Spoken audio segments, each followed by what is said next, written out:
mettre les conditions à sorte que si tu es femme de ménage, je t'encourage à revenir faire la thèse. Que même si tu es mariée, n'abandonne pas la thèse, parce que moi je l'ai fait étant mariée. Si tu as les enfants, n'abandonne pas la thèse, parce que je ne m'attendais pas à faire soutenir 10 thèses sans avoir les fonds. Mais c'est arrivé. Que peut-être plus tard, avec le temps, nous aussi on va arriver au niveau où c'est l'entreprise qui vient nous poser le problème et nous dit voilà le problème qu'on a, il faut résoudre ce problème. Lauréate du prix OWSD de la Fondation Elsevier, notre invité est le professeur Djudje Kenmo Germaine, enseignante chercheuse au département de physique à l'Université de Yaoundé 1. Elle va vous présenter son parcours et sa carrière scientifique. Allez, suivez-nous.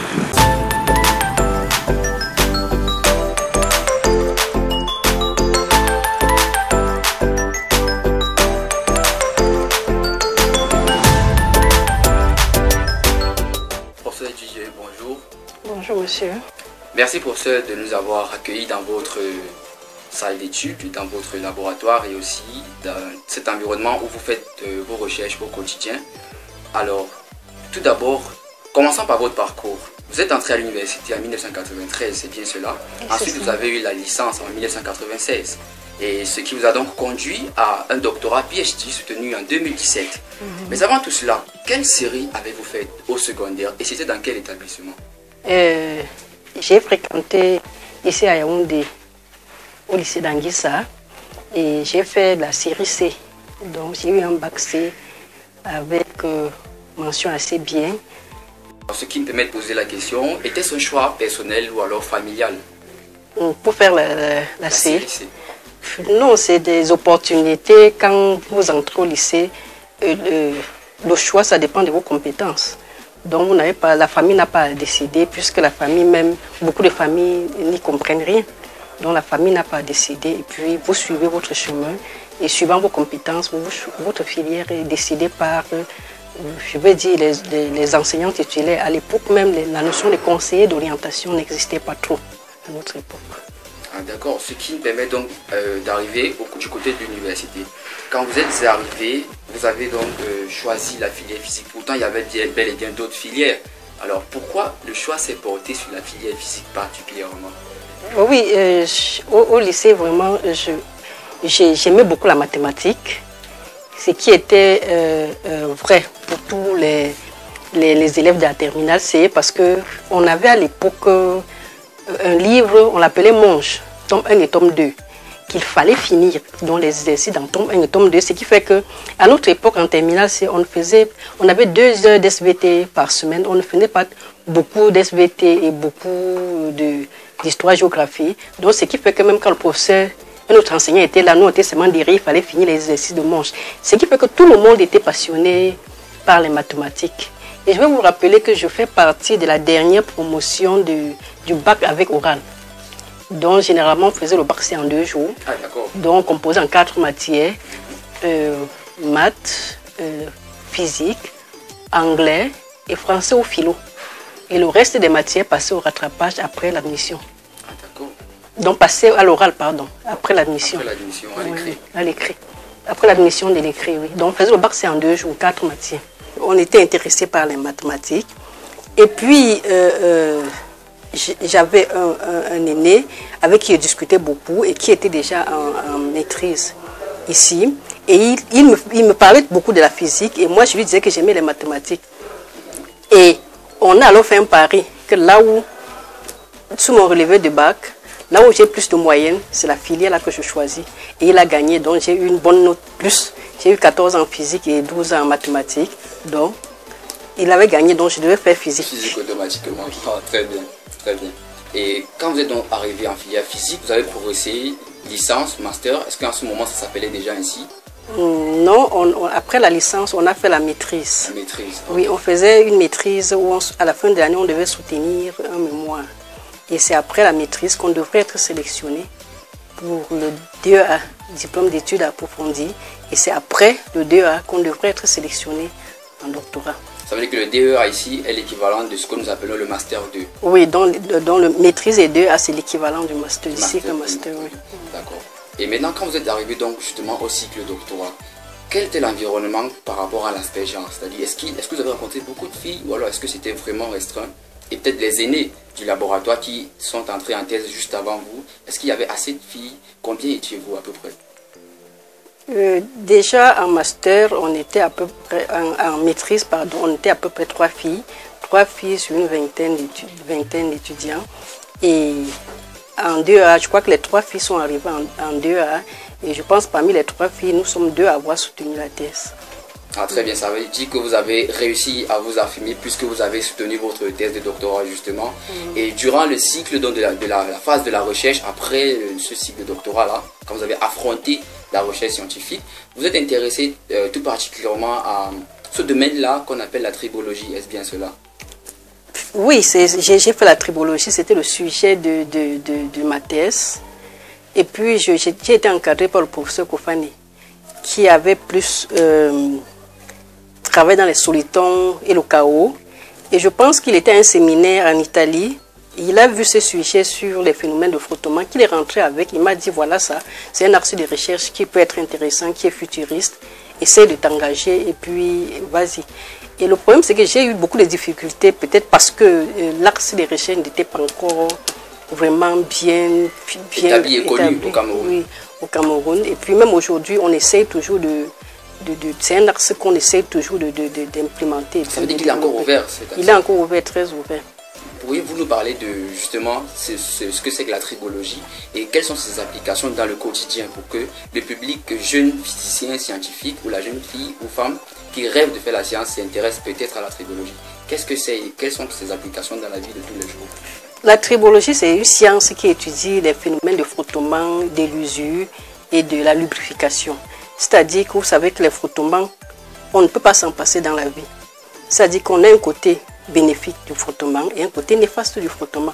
Et l'origine même, c'est-à-dire que la base même d'utilité des frottements, c'est la découverte du feu. Vous savez que le feu, si on n'applique pas les frottements, on ne peut pas avoir du feu. Ah oui, donc c'est dans l'Antiquité qu'on sait que voilà le frottement utile. Et le frottement nous permet également de marcher. Sans frottement, vous ne pouvez pas marcher. Donc vous allez glisser, vous ne pouvez pas vous maintenir. Donc le frottement nous permet d'écrire au tableau. Et maintenant, le frottement, ça c'est le frottement, l'aspect utile. Mais il y a le frottement, aspect désagréable, aspect destructeur qui se passe dans les matériaux, dans les pièces, dans les machines, qui détériorent les composants dans la machine, dont destruction et l'usure. Et d'où l'utilisation des lubrifiants et autres. Donc c'est vraiment là la base des frottements. Mais généralement quand on parle des frottements, les gens regardent les frottements de manière macroscopique. Donc on regarde deux surfaces qui se frottent, on regarde.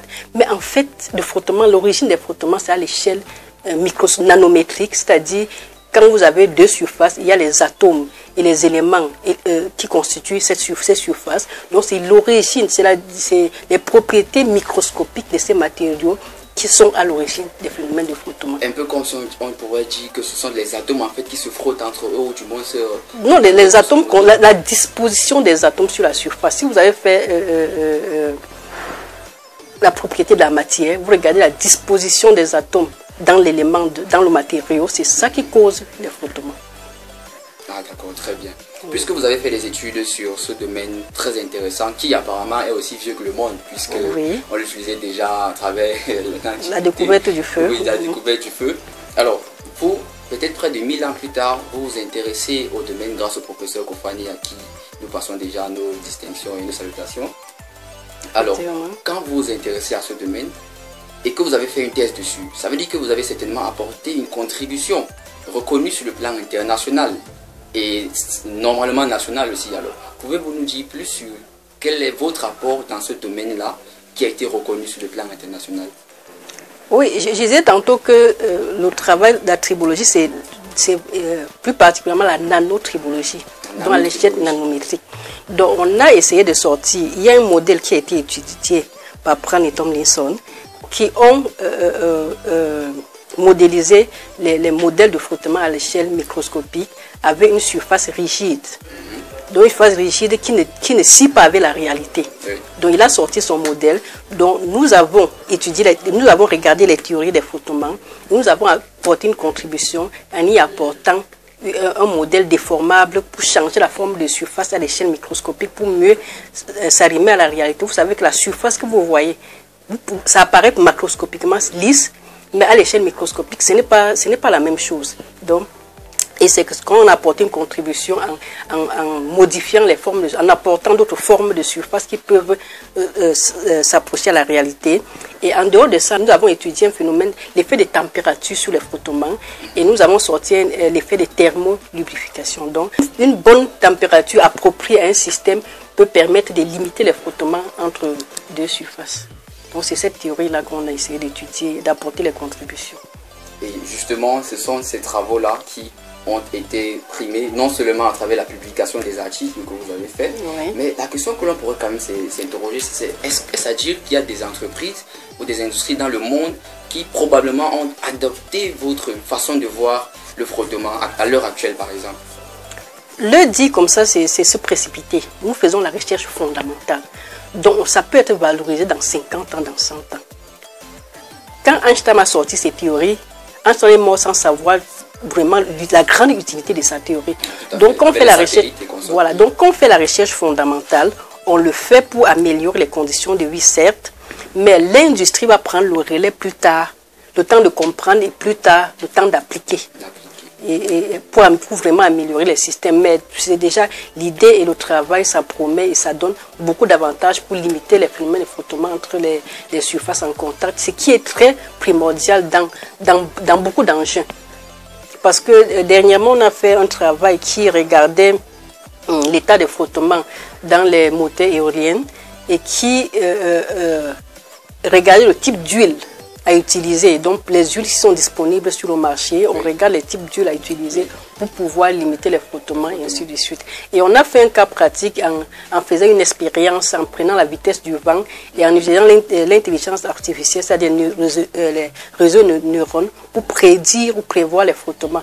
Moi, je pense qu'avec ça, en se rapprochant de plus de la réalité, là, on quitte déjà de microscopique pour revenir dans macroscopique, pour que les industries peuvent vraiment voir les effets d'utilité. Oui. Alors, ce sont ces travaux qui ont été reconnus sur la scène internationale, comme je le disais tantôt, et vous avez d'ailleurs reçu un célèbre prix qui a été donné par la Fondation Elsevier et de OWSD de l'Afrique subsaharienne, parce qu'il y a aussi, je crois, 4 ou 5 autres dans les autres domaines des sous-régions dans le monde. Alors, qu'est-ce que ça vous a fait lorsque vous avez constaté, vous avez découvert que c'est vous qui avez reçu un tel prix à l'échelle internationale?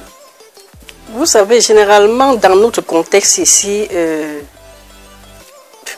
on peut dire qu'on fait la recherche pour le faire. Parce que lorsque je voyage, quand je vois des collaborateurs à l'Occident, c'est-à-dire c'est l'entreprise qui vient vers les chercheurs, pose leurs problèmes et finance la recherche. Et les chercheurs se mettent au travail pour résoudre un problème précis de l'entreprise. Or, nous, par contre, ici, nous, on fait la recherche par passion. On sait qu'il faut faire, on a vu faire, on est passionné, on le fait. Mais maintenant, si on reconnaît déjà dans le domaine international, on va dire, tiens, donc on voit quand même ce que nous on fait. Puisqu'on publie les articles, on publie les résultats. Donc cette reconnaissance nous donne confiance. Que peut-être plus tard, avec le temps, nous aussi on va arriver au niveau où c'est l'entreprise qui vient nous poser le problème et nous dit voilà le problème qu'on a, il faut résoudre ce problème. Donc nous on souhaite arriver dans cette situation-là. Concernant le domaine de l'encadrement, de master et doctorat, alors dans votre équipe de recherche ou plus précisément les thèses que vous avez encadrées, combien d'entre ces thèses-là ont été faites par des femmes?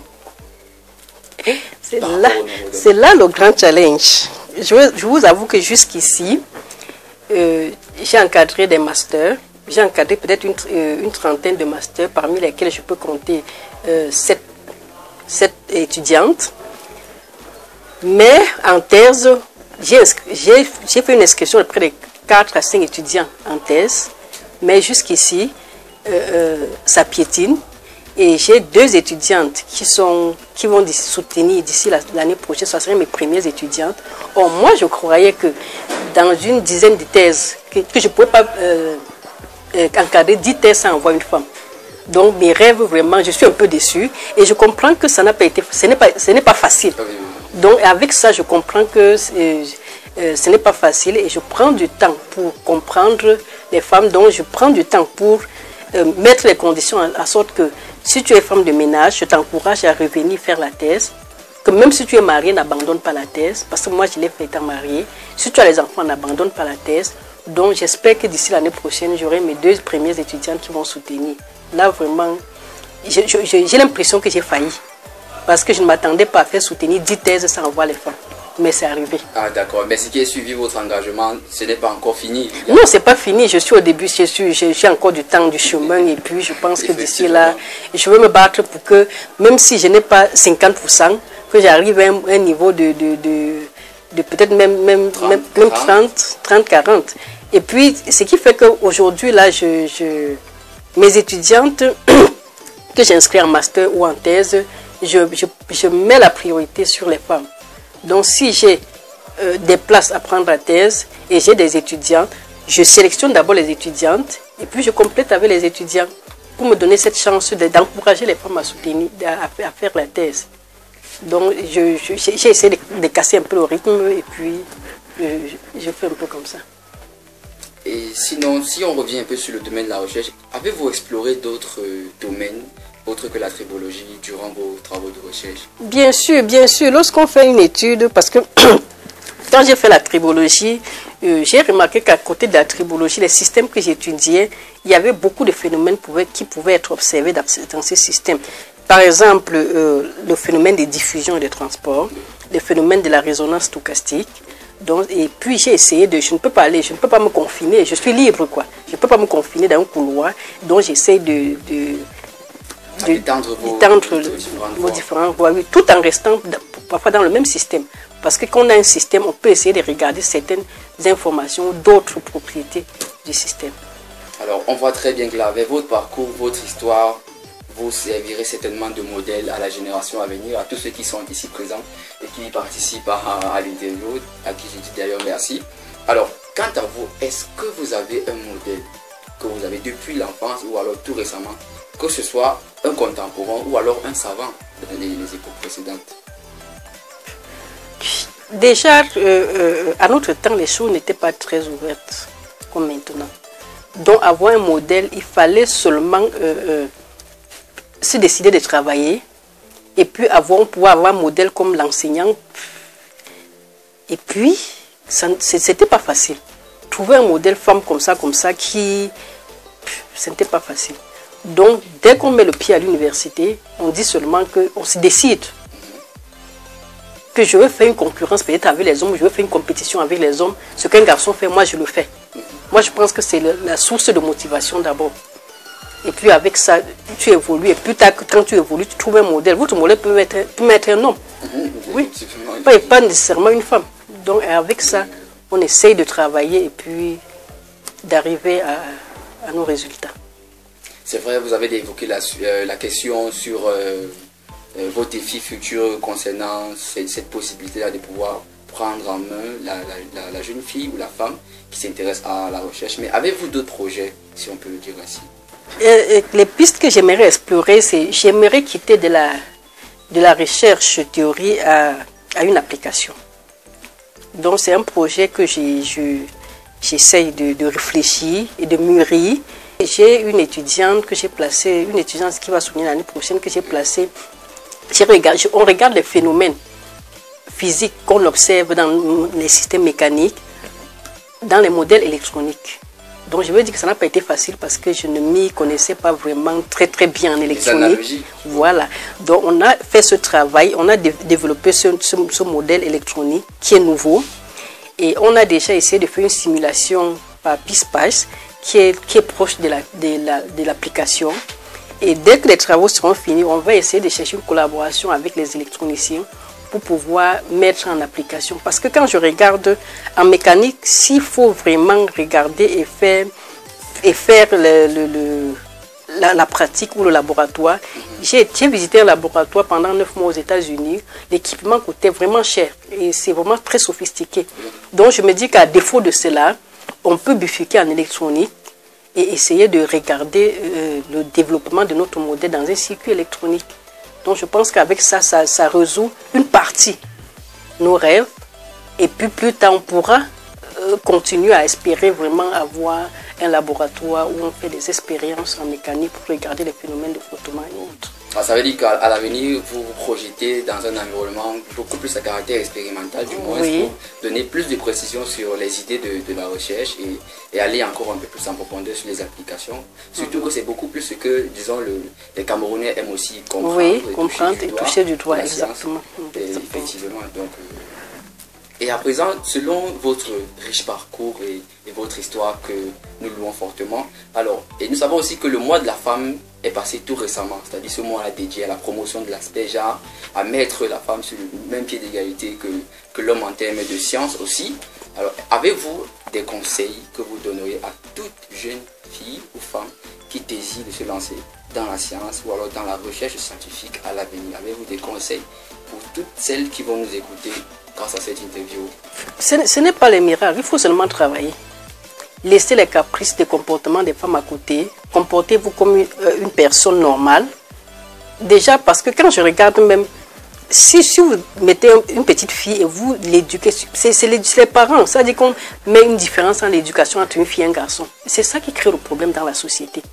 Donc, que les femmes mettent entre parenthèses l'éducation de femmes et essaient de travailler. Essayez de travailler, parce que quand vous regardez même dans le secondaire, le primaire, les filles sont plus nombreuses en classe que les garçons et elles sont premières, elles sont devant les garçons. Maintenant, après le bac, tu te demandes, elles sont où?